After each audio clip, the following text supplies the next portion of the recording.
Великденскиот пост е најстрога форма на постење, а постот значи воздржување телесно и духовно, воздржување од мрсна храна и од гревови.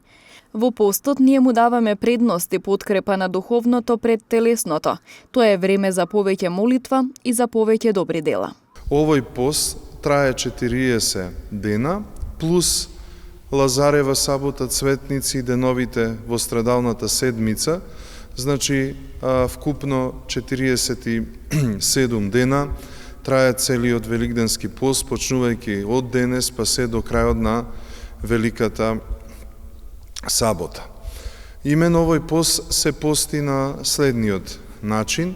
Според типикот од понеделник до петок е без зејтин, сабота и недела на масло и на благовештени и цветници на риба. Но апелираме до верниците дека во зависност од нивната здравствена, духовна состојба и така натаму, да контактираат со својот свештени духовник и многу е битно во постот луѓето да се исповедаат за своите гревови и да добијат точни напаствија од својот духовник и како да постат, бидејќи како што не учеше светиот Гаврил, епископот Велички, не може сите исто да постат. Оние што почнуваат да постат треба се навикнат на пост. За болните е предвидено друг пост, за жените кои се бремени е предвидено друг пост и така натаму.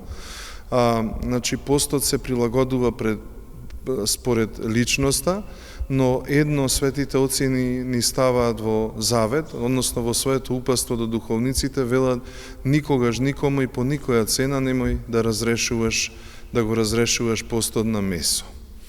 Значи сите христијани треба да се трудат да постат, кој не постал да започне да пости, да ги исповедаа своите гревови пред свештеник, да нема срам, да не влегуваат во некои стереотипи дека исповедта ќе се пренесе или дека е срамота да се каже.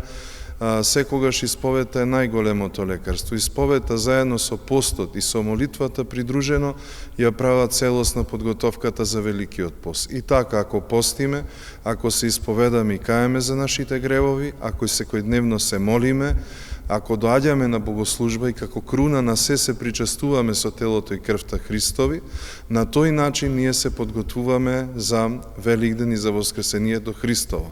Во пресред на великденските празници свештениците ќе осветуваат вода во домовите на верниците, придржувајќи се до протоколите.